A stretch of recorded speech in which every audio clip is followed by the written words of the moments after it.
Hi! Today I am so excited because we are bringing our color theory series all together by making a color palette book. The whole point that I wanted to do a few exercises on color theory was to be able to prep for this book.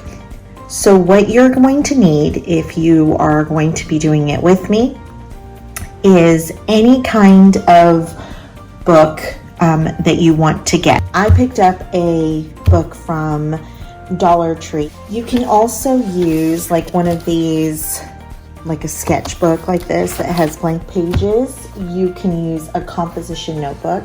Another idea that I have is, how many of us have planners? This one's for this year, but do you have any happy planners or any other planners that you buy with the intent of using and never use?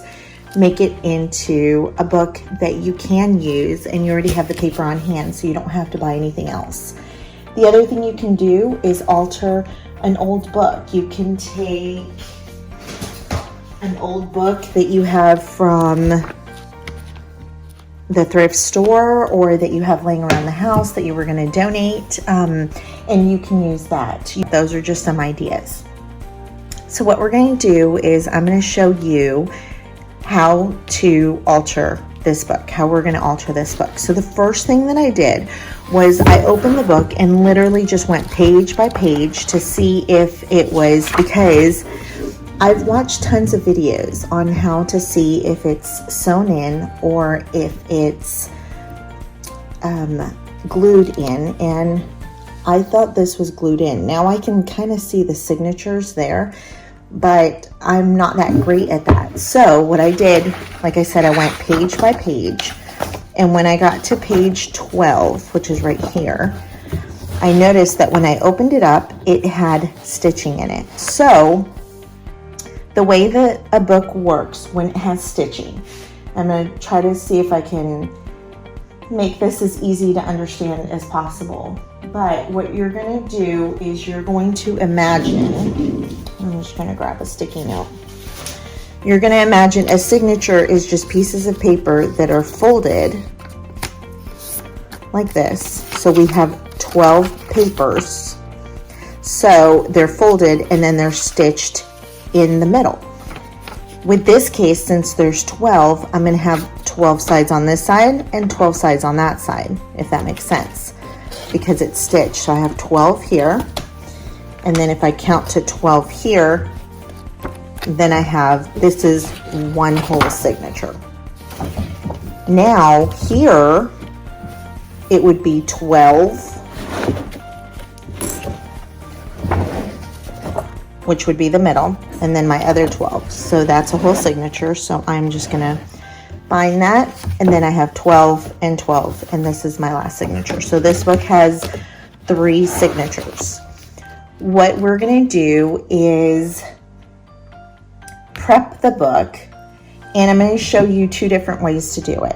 We're going to both tear out pages as well as leave part of the page in, and that way we can add tip-ins or a place where we can actually add another piece of paper in there. So let's get started. Okay, so what I meant by doing a complete cutout page would be to just take the page and just rip it out. Now the thing is, when you have a book that is stitched, then if these 2 pages were 1 page. So if I tear this out, and I'm going to go ahead and do that so that I can show you an example, but you can see right here, see how it's 1 page? So if I tear the one side out, so if I take this,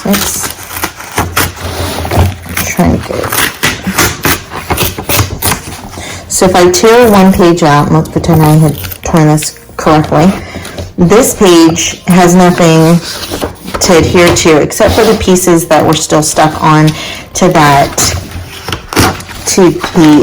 stitching. So see, these come out easily. So when you're doing that, you need to make sure, and that's why I marked it so that I would know where the middle. So I took these two out, so now this is the middle. And I'm going to take a little bit less than half out of the book because I'm going to be adding stuff into it, and then that way the binding can still support it. The other way that I want to remove pages is, so I'm going to keep this intact since this is our middle. And then I'm going to take this page, and with this one, I don't want to mess with the center binding. And so what I'm going to do is I'm going to take a ruler. I'm going to hold it pretty hard, and I'm going to just tear away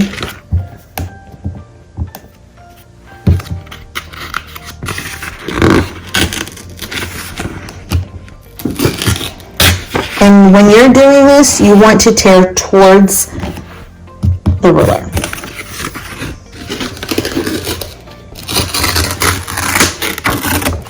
Okay, and that was crooked, but it's okay.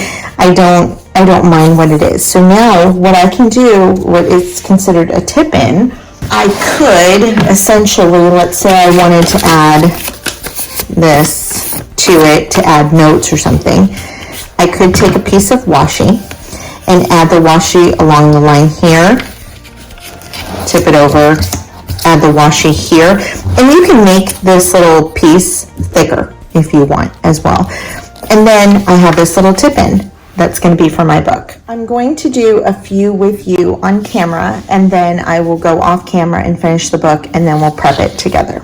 So try to do this either when you have enough time to prep at least one signature together, or have a little sticky note next to you where you can take notes of what you need to do. So I'm going to grab a paper clip, and I'm going to clip this together so that I know now this page will be attached to this page, and I'm going to leave those intact,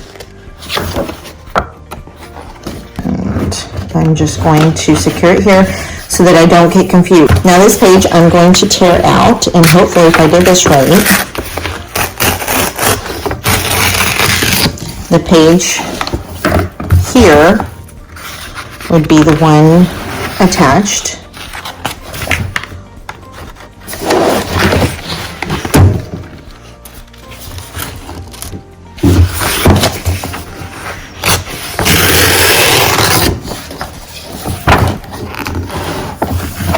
Okay, and because there's so many pages in between, this is not going to come out all the way, so I can mess with it. If you want to do that, you can. I really like the color of this page, so I'm going to do 2 pages. I'm going to leave those. And 2 pages on the other side.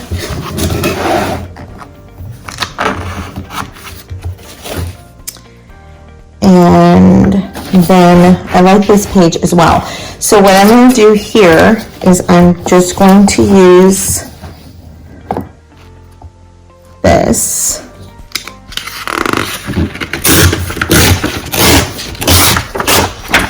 And then I'm allowing myself tip-ins. When you do this, you are allowing the structure of the book to remain sound, and so it's not going to fall apart on you. You could also, let's say you make a mistake, pull this page out, but you don't want to pull this page out. You can always use tape, and you can use some duct tape. You can use this book, I think this is called gaffer tape. I believe it's used in bookbinding. You can also use like any kind of masking tape or anything, and then you can glue or tape the page down. You will be able to see the tape unless you use, the other thing you can use is this like, I don't know if it's called surgical tape, but it's for like, for your body, like to wrap around gauze. And you can paint on this, and it's very pretty, so I use that. So now I know here these two are together. I think it would actually be cute if I did two tip-ins here. Now the other thing you can do is you can glue pages together. So, but let's say I want to do another tip-in. I'm going to take this and I'm going to pull towards the ruler so that I can get a plain cut. And now I can either glue these two together. I could sandwich in, so let's say I was trying to put this back in here. I could sandwich this in here and then I don't have to use the washi tape. So that's cute too. So now those two are together. This page and this page should be attached. So I'm going to tear out, I'm going to leave the first page and I'm going to tear out this page. So it's going to be the second to last. And you can see there where it's pulling because this is all together. So now this is a good example. To show you here. So if I take this out, and again I'm pulling towards the edge, look, and now I know that, see how that is separated. That one, oh no, that's one of the ones I liked. Okay, well, that's what I get for not counting. So this page is going to come out because see how it is attached, so it just pulls out very easy. Again, if I mess this up and I wanted to glue it back in, I could. So let's actually do that on camera so that I can show you. Nothing is set in stone with bookbinding. Well, I shouldn't say that. Also, just a little tip, something that's really helped me with journaling and stuff is buying a pair of scissors that is for tape, and so it doesn't gunk up my other scissors. So with this, I'm just going to eyeball it. I find that it's better to be a little short than long. It's easier to cut. So I'm going to take this. I'm going to kind of fold it. With this tape, it's not as sticky, so I can do this. And also because the tape is not as sticky, you may want to add glue to it. So I'm just going in. You can use a bone folder, you can use the back of your scissors just to get a good pressure. And so now I've attached it. You can see here where it wasn't attached, but it's going to stay, it's pretty stable. Now, if I wanted to, you can see on this part, it is not attached. I can add tape here as well. I'm not going to because I don't think it needs it. Now, if I'm working in the book and I notice that this is not working, then I'll add tape there. So that's it for my first signature. I'm going to go through, redo the signatures, and then remove pages and add. I'm going to remove them by either tearing them out or by using my ruler and leaving an edge and cutting them out. And then I will be back. Okay, now that we have prepped the book and taken out all the pages needed, I just wanted to show you that I have some extra space here that I don't have here, like meaning I took probably more out here than I did here, but it doesn't bother me for what I'm using the book for. If it's going to bother you, then you might want to count that out. And here's the extra pages, but I'm going to keep them to the side because we might end up needing to use them. And honestly, you could make another book out of this and you can have 2 books. The first thing we're going to do is we are going to start to prep our pages so that we can add our palettes to it. So I know for sure I'm going to leave this page as my title page, and I think I'm going to leave this one. Actually, we're going to go ahead and work on this one right here. We're going to work on these two. So the first prep that we're going to do is we will be gessoing. So if you want to go grab your gesso, and let's get started.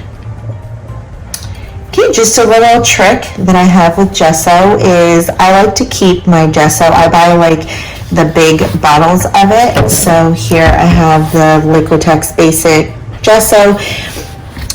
Of gessos, this one is, for me, kind of in the middle. I don't love it and I don't hate it, but I'm going to use it up.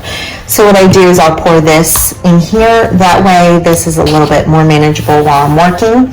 The other thing, I always like to keep some water with me, and you can use a palette knife, you can use one of these like spatulas, you can use a brush, you can use your fingers, whatever you like better, just depending on the texture that you want to give your page. But one big tip is, if you're using gesso, as soon as you're done, especially if you're, well, really only if you're using a brush, stick it in your water and wash it soon, because you don't want it stuck into the bristles. I usually have a brush that I use for gesso primarily, but I can't find it right now, of course, and so we're gonna improvise and use this one. So let's go ahead and pour some gesso in there.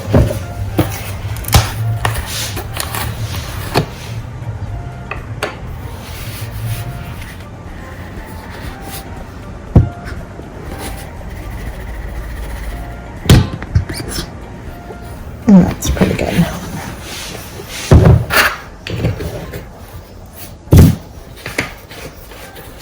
Okay.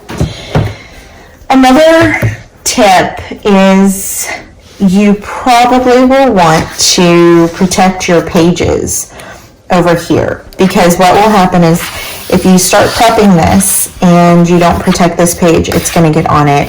I don't really care that much about it because it's going to be a swatch book, but I don't want the pages to stick together. So what I'm going to do is sometimes I'll use deli paper. In this case, I'm just going to grab a couple of these sheets that I don't care about. So I'm just going in. You can also dump your gesso right on here. And you can see, as far as gessos go, this one is not completely opaque. You can see through it unless you put extra on there, which is what I usually like to do. The palette knife is really nice. Look what I did. That's why you should always wear clothing that you don't care if they get ruined. I was watching someone the other day and she said she's never gotten paint on her clothing and she wears like her normal clothes. Well, I can't do that because I am messy.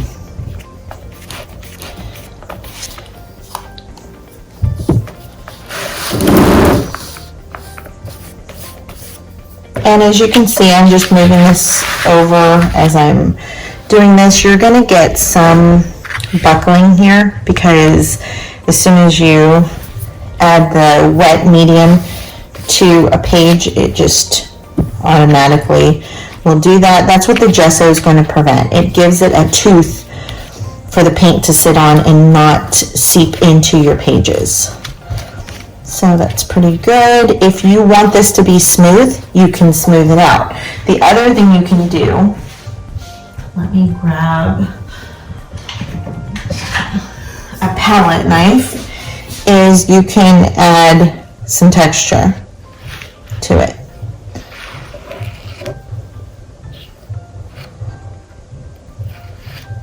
Which I think is really nice. You can also add your gesso with the palette knife directly. And as far as this goes, I like to just every once in a while just try to flatten it out a little bit.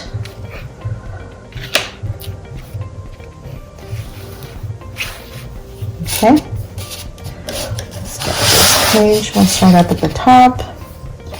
Let's go ahead and use our palette knife. And so you can see it's totally different. It's like frosting a cake. It's going to take a little longer to dry like this because you are adding more product.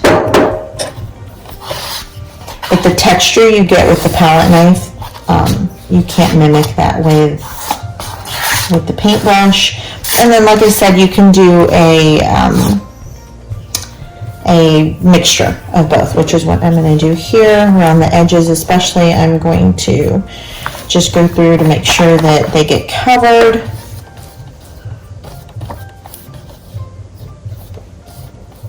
And you can see right here how this gesso does not cover it completely. And you may not want to. I like how this one has a pretty background and it's dark and blue and moody. And so I'm going to leave it like this. I'm not going to cover it all the way. But you feel free to cover it if you want, or to leave it, you know. Now what I will say, if you are going to be doing, let's say, watercolor swatches on here, you're not going to have a good result because it's not smooth. So my watercolor, I would most likely do it over on this side where it's more smooth.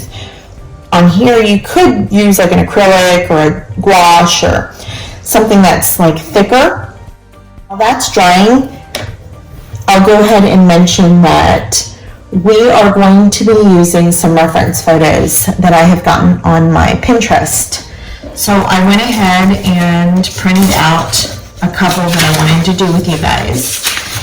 And I will be continuing working on this book on my Instagram. So if you want to work with me, or if you want to keep up with the journey of this palette book, then feel free to go over there and follow me at Caratootie. And also I will link my Pinterest down below, and I have a board and I'll link that board as well, so that if you want some inspiration for different, I think I have it called like mood board color inspirations. And so feel free to come on board, and if you have the same aesthetic, or even if you just pick a few ones out. So I picked these images out just for the colors. I may not use all of the colors, but I loved the mood that it conveyed. And so like for this one, although it's like looks like maybe a makeup, or maybe a cream or something. Well, I'm gonna guess that's Rouge's blush, but I'm not sure. But I would do a landscape with this one, like maybe like a sea landscape. And then I love these creams with tans and just a little pop of that blue. And then these are gorgeous as well. You've got a lot of reds and browns and just really rich colors. So I might just do this, or maybe we'll work on this, or something.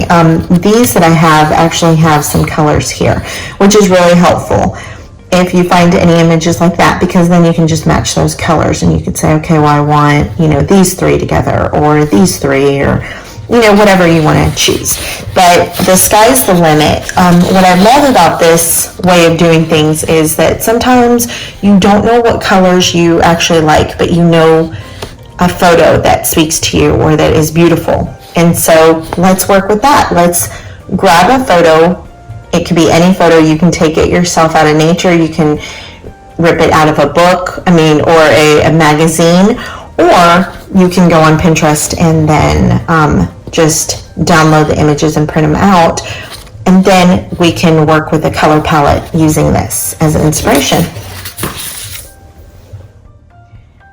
We're going to go ahead and get started. So now that our page on the right here is pretty much completely dry, this page still has a few spots, like right here where it's raised, where it's still a little wet. But I figured we'd start with probably my favorite photo, and then also the simplest, which is going to be this right here. What I'm going to do is I'm just going to look at the photo. and I'm gonna look. This is not white, it's like a beige, but it has some yellow and some like kind of maybe gray right here undertones. So we are going to play with that. I know that I'm going to be starting off with kind of a beigey tan color, and I think I'm going to be using my Daniel Smith titanium white, which is the color up here. Take just the pure titanium, and as you can see there, it's definitely brighter than this. So to mix it, I'm going to add the titanium here, and I'm going to add a little bit of lamp black, and by a little I mean a little, like when we were doing our swatches before. Remember that the black is a lot stronger, and so I'm going to get this tone.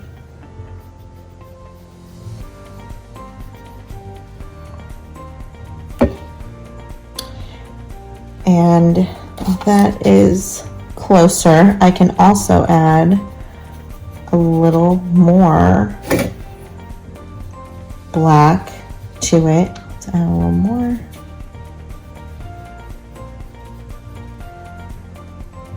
And I think that's good. As far as my blue goes, I'm going to try, because what I see here, it's very bright. So we're going to grab the Prussian Blue. And don't worry if you're not exact. You're just trying to get a palette that you like. So you might not have Daniel Smith Prussian Blue. You might not have this other palette that I have. Use what you have. And you might be doing it with acrylics or with wash, and that's totally fine too. So I'm going to take my Prussian Blue, and that is a beautiful color. And to that I think I'm going to add some of that lamp black as well. So I'm going to put this back up here, and I'm just going to add, actually I think that might be too dark. I am going to grab this Mayan dark blue color here and start with that, and then we can always add more dark to it. So here it is right here. It's more of a deep blue. So I'm actually going to, I'm going to go ahead and mix it in to that. And let's see our first, oops, I forgot to swatch the Prussian Blue. So that color is pretty, but it is not as bright as what I'd want it to be. So I'm going to add more of the Prussian.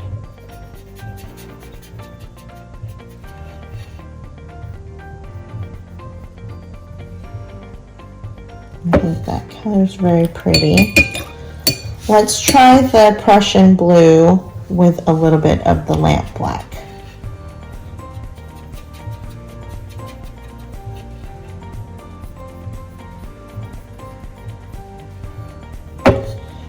A little more.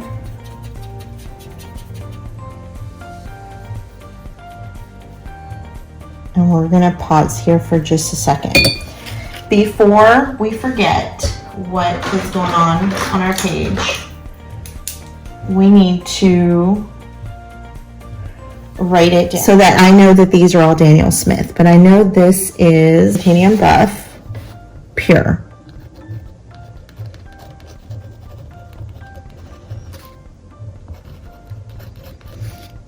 And then I'm going to add a plus sign because I'm adding lamp black.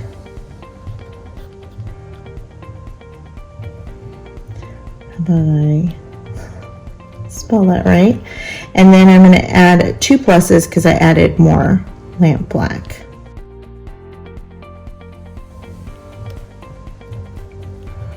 Okay. On this one, this is my Prussian Blue with Mayan dark blue.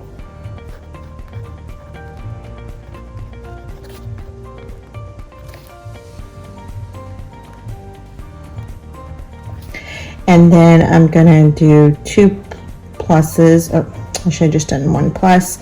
And this is adding extra Mayan blue. And then here is going to be my Prussian plus lamp black. And then lamp black. And that way I won't forget. Okay, we are going to go with this color. And I want to brighten it up just a little. I'm going to try, let's see. We are going to try to add a hint of a purple. So I've got, I'm going to add this Amethyst Genuine. It's very pigmented. So I'm just going to dip it into this one. So this was my, with lamp black. So I'm just going to add a little bit in there.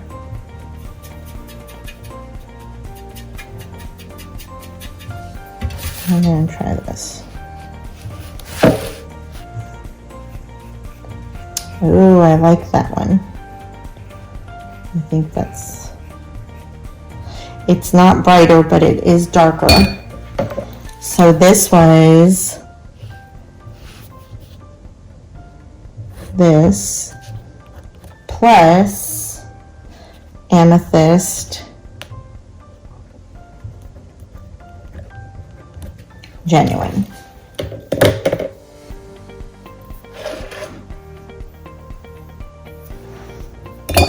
And then I do want to do a swatch of the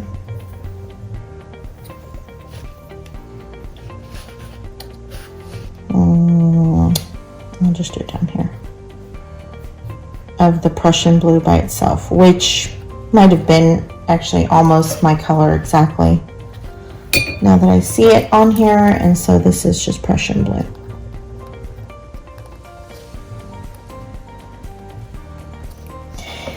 And what I can see here is you're seeing we're building a palette already. So I can look at this and say, okay, I love the blues and the grays, and, or, you know, the tans.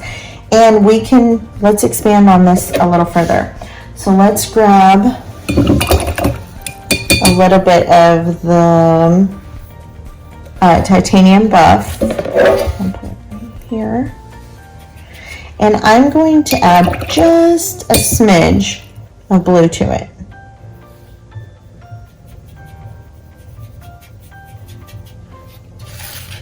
And so that's going to be over here. And this is giving me more of a green color, which makes sense because our yellow and blue is going to make a green. And so this is going to be this.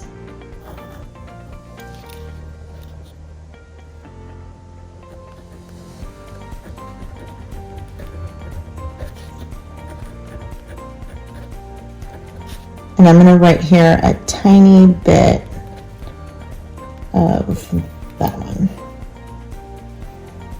of the Prussian plus lamp.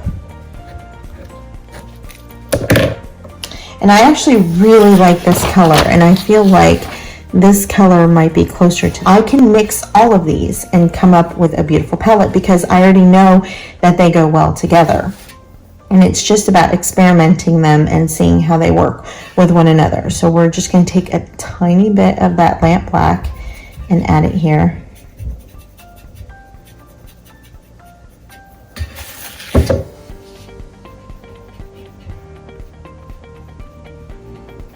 And I didn't see much of a change. So there we go.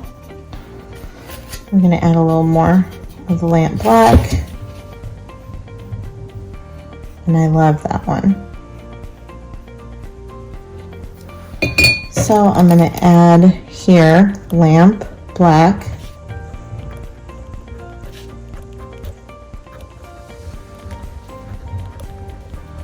And you can use whatever symbols or whatever is going to remind you. And I think that color is great. That's what I'm getting here. So I am going to take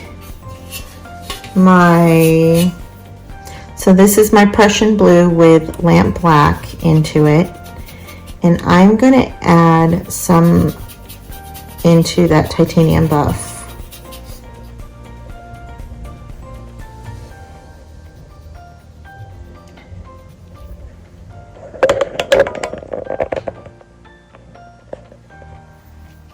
That's a beautiful color.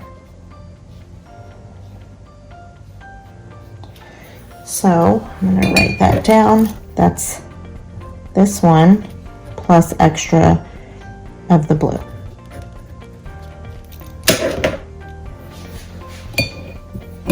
And let's keep adding more blue. Actually, let's add some of the black in there. And that gives it a very deep smoky color.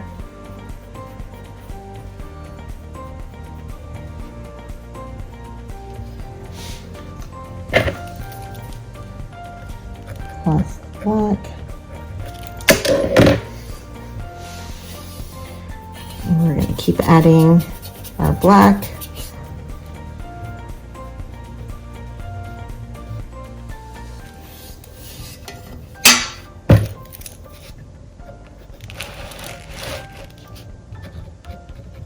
Titanium buff, lamp black, and Prussian blue, and look at all we've gotten. And we're still not done. We can still keep adding. So here's more black. So now we've got more of a gray, but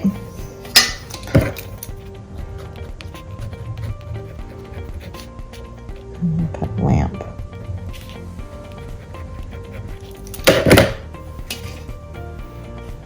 It's such a good color. Let's get some more of that titanium buff. I'll just add it here. And let's add just a little bit of this. Let's say that's probably, you see that's totally different than that color there. But honestly, you can keep playing.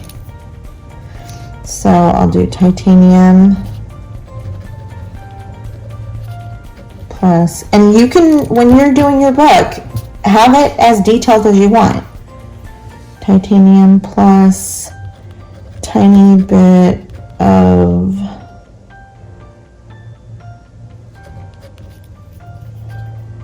matte black plus blue. So let's go ahead and I think this would be a beautiful color palette for a landscape.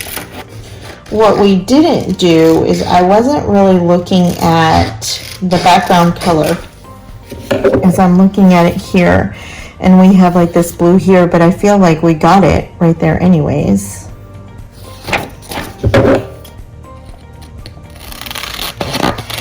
And also, when you print out your images from the internet or from Pinterest, you don't have to make them as big as I did. I made them bigger because I was on camera. So, I don't know where we're going to put this. We might... I might do a tip in here. That's what we're going to do. We're going to tip it in. So I wasn't going to. Now I'm actually going to add some more gesso on this page because we are going to do a little landscape over here maybe.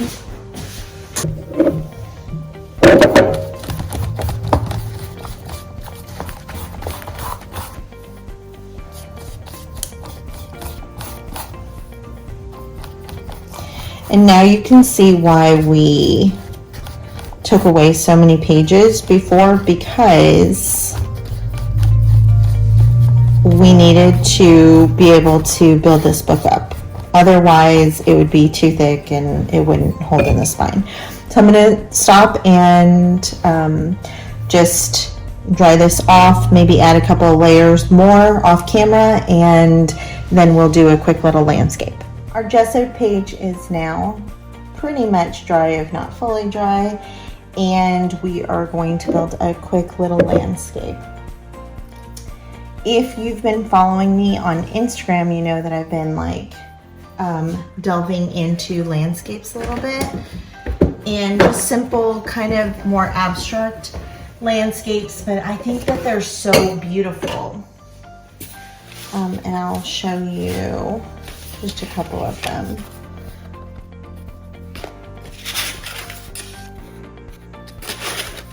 And most of these are in stages, so they're not completely finished, but we're going to kind of do something like this with it, except without the mountains, or maybe we will add mountains. Let's see. So I know I'm going to start off with the bottom. I'm going to have, oops, I kind of got too much there. I'm going to add a little titanium. And I'm just using the palette that's still here, or the colors that are still on my palette here. And I'm just going to start playing with them.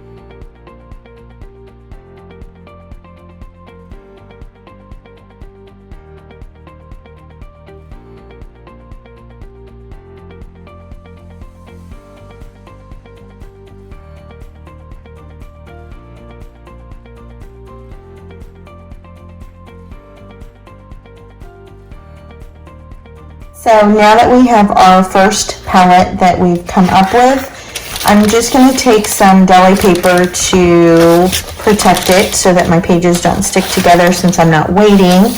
And on this spread, we are going to do things a little different. Instead of gessoing this and then doing our coloring directly on the pages of the book, I'm actually going to take some hymnal pages and I am going to glue them down on here, and then we will work on top of that. Now that we have our first page that has a palette that we can use over and over again, because I know when I look at this that these colors are all pleasing to me, and I can go back as many times as I want when I'm stuck and I don't know what to do, and I can use this for inspiration. I'm going to take a piece of deli paper and just sandwich it here so that my pages don't stick together, since I am recording back to back. On this spread, I'm going to work a little different. And also, you don't need to do 2-page spreads. You can just do 1 page, which is what we're going to do here today. I love hymnals, and I wanted to incorporate them in my work some way. So I am going to be gluing this down, and then this palette I'm going to be making with acrylics. So we're going to do this page, and I know I already have some of the colors. Obviously when I was going through, I picked photos of colors that I love, and I already own those colors because I love them. So this kind of helps you figure that out. It also helps you to pair them, because sometimes I might know that I love a color, but I didn't know that it would go with another color, and I'm going to show you an example here. So the colors I picked out was this parchment, and it's Liquitex, this burnt umber, which is like a deep brown, this yellow ochre, Quinacridone Magenta, and a Phthalo Blue. So I'm using higher end swatches here, but you can use craft paint as well, as I showed you in the other videos. So for example, what I was saying before is I would never have paired these guys together. Not for myself for a color palette. I like the way that it looks, but I don't think that I've worked with these three on their own. And so when I saw this, it kind of, struck me as, well, that I have these, why wouldn't I use them together? So I think that's where this color palette book is really going to be helpful. And so what I'm going to do is, let's go ahead and glue this down. I will be using Matte Gel Medium, which I also put in a separate container. The Matte Gel Medium that I think that I have in here is from Hobby Lobby, and if I want to say it's every other week, if you go, their art stuff will be on sale and you can get it for a really good price. And the difference with Matte Gel Medium versus a glue is I find it to be a little less wet, and so it's not going to seep through my pages as much. And then I like to use it for mixed media stuff because it will really hold down like heavy stuff.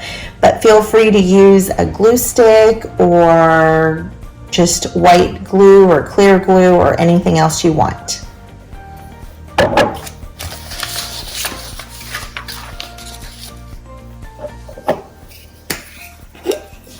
The one thing that I will say about the Matte Gel Medium, I try not to use brushes with it as much as possible. Again, that's one of the cases of, if you're going to do that, just make sure that you are wiping your stuff off. And if you buy, cheap brushes at Dollar Tree or something and you don't care about them, that's totally different. But if you're using a brush that costs, a few dollars to more than a few dollars, then you don't want to ruin them for no reason. So.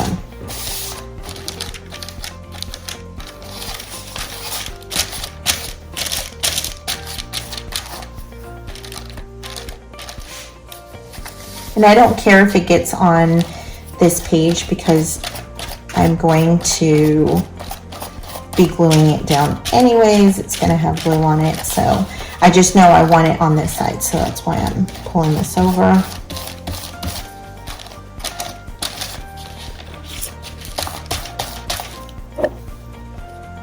I don't really have any left. I'm going to have to do a refill as well.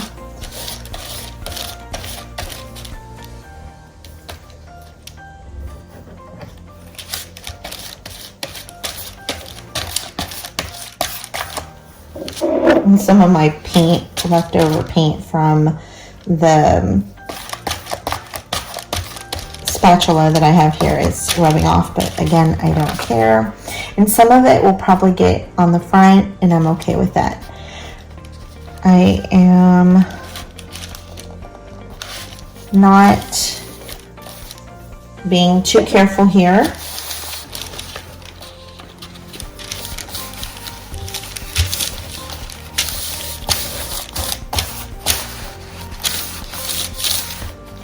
And I can tell that this needs glue.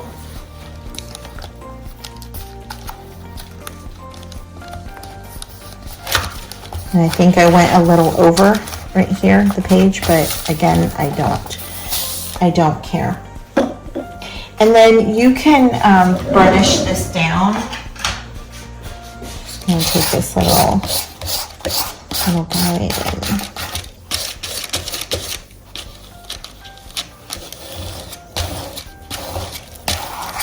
And feel free to mess with this as much as you want. We're just about done.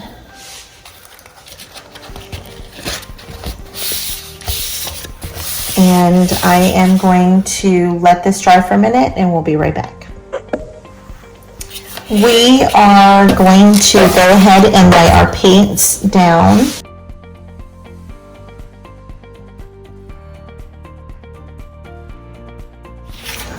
So our first color is right here.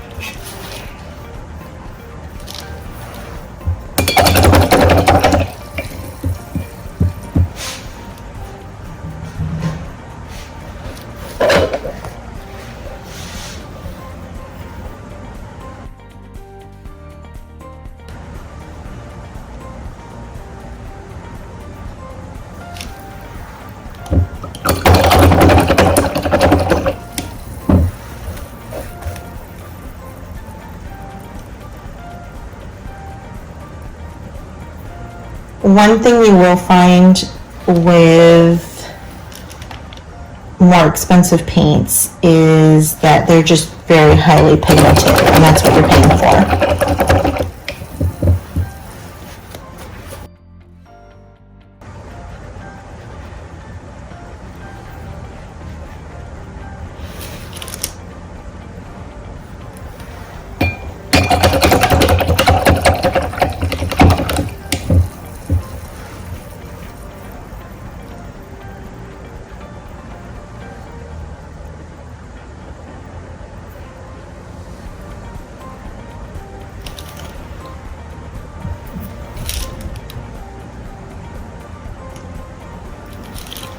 The color is beautiful.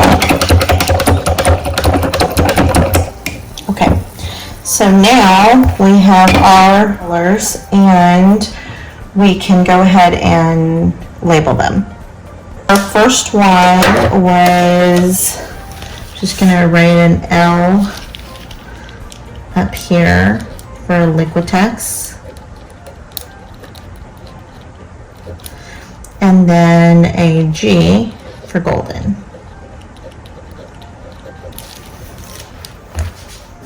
This pen is awesome, by the way. It's the Sharpie S-Gel. I love it. Okay, so this is going to be Liquitex, and it is parchment.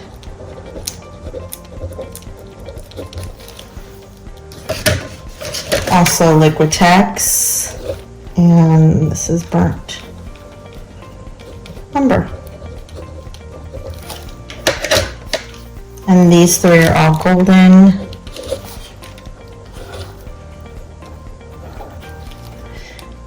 And this is going to be Phthalo Blue.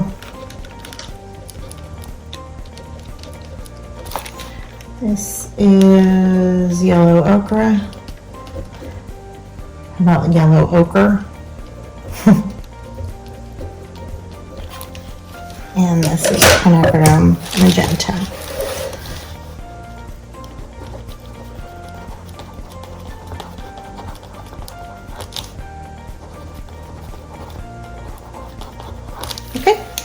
Let's start mixing. So I know the first one that I want to mix is going to be the magenta.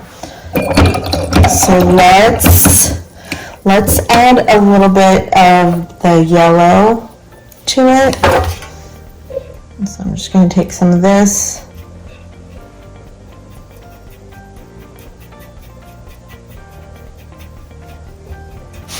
Let's try this color.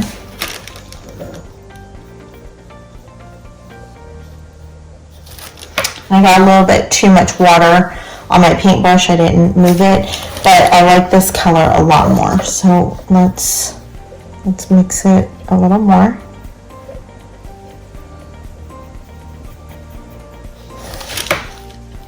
There we go. And that's actually almost the exact color that I was looking for here.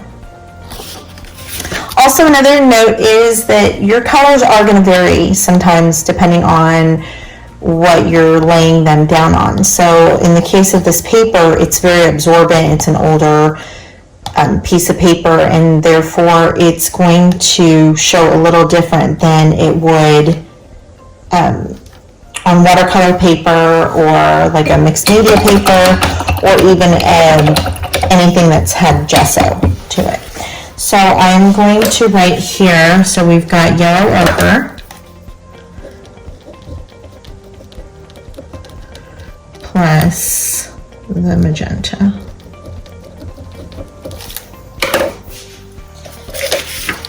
Then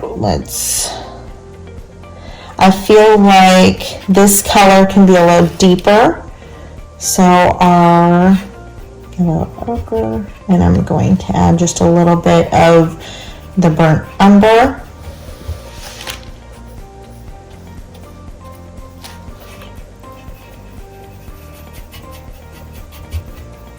A little more down here.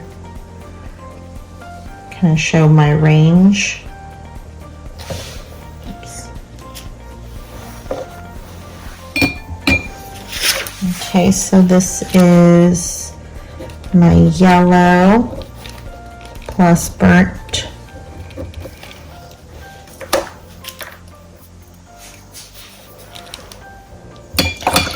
The blue as well, I would like to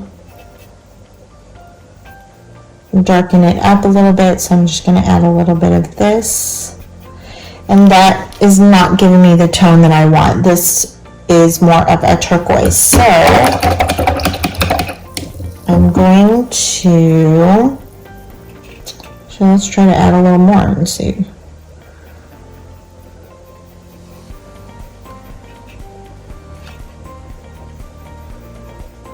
And it's still more of a turquoise color. Let's try to grab another.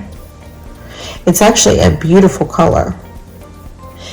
And so in this case, this is not in my color palette, but I love this color, so I am going to include it.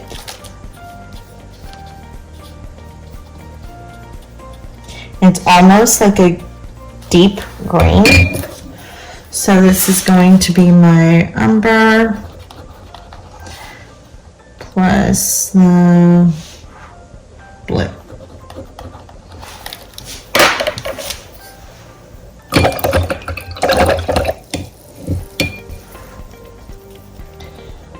Let's see. I still want to try to see if I can get this blue to more of a jean color. I am going to try to add a little bit of this magenta to it, and that's exactly what I needed.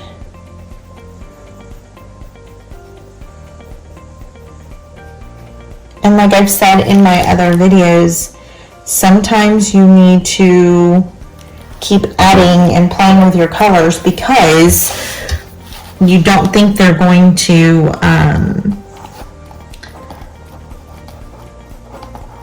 mix well, and then it's the color you were looking for. So you can see already, that's my original color palette. This is the new color palette, and how these colors are more muted than these were. And I feel like that's pretty close. Let's see. I'm gonna do, well, I have a little bit of blue in there, so now I guess I'm gonna mix the blue into the parchment. And it's just like a hint of blue. That color is beautiful, and I did that accidentally, but I feel like that's very pretty. It's almost like the color of these flourishes. And again, don't forget, I have these images saved on my Pinterest board, so if you go and go to my Pinterest board, you can download and play along as well, or you can find your own. So parchment with a hint of blue. I'm going to add a little of the burnt umber to that color.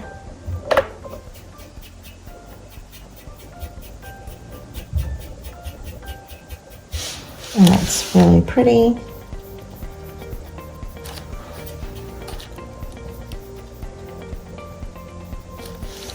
And I'm going to do an arrow here so I know that it's this plus the umber.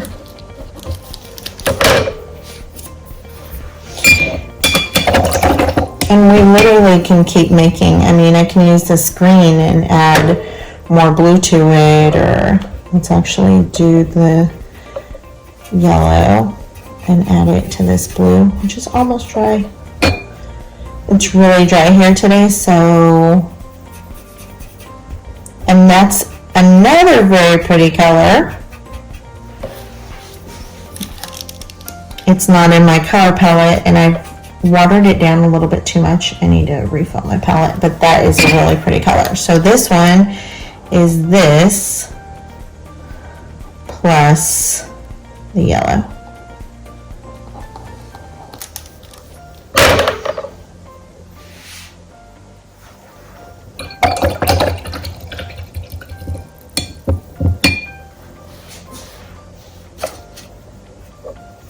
The last color that I want to mess with is this. There's a brown right here from a bag, and I know I can see a little bit of red in it. So I mix my ochre, my burnt umber, and just a tad of the magenta. And I think I want a little more magenta in there.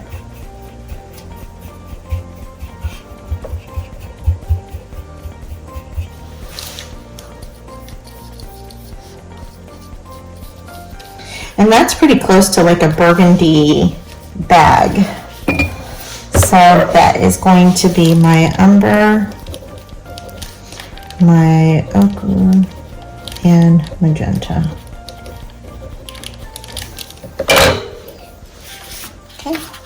And I feel like that's pretty good of the colors that I like. I'm going to add a little bit more of the parchment because I feel like the parchment adds to the palette. Like it needs to have a light color.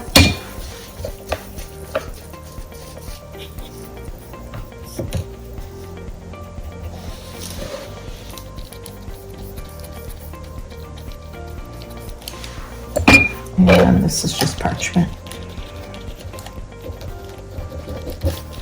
Okay.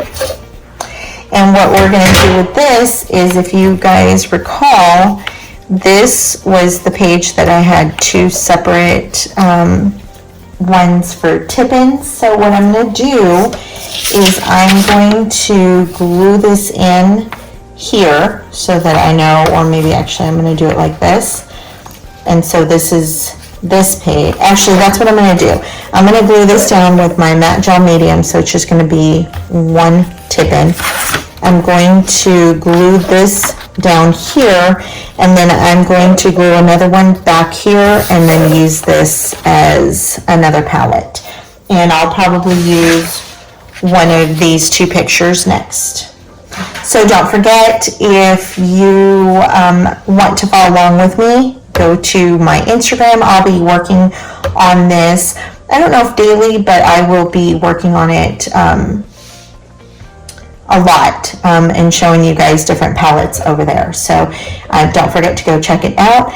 And I hope that you love this palette book. I hope that it really helps you to kind of bring your colors more harmony together, be more cohesive, and then also save you a lot of time when you are in a rut or you are stuck. And this is actually a great project for that, because if you don't know what to do, color mixing always is the answer, because you can just, as you saw here, we could keep going. I could keep mixing these and mix this one with this and see what color I come up with, and I can keep playing with that. But I just wanted to give you kind of a starting off point.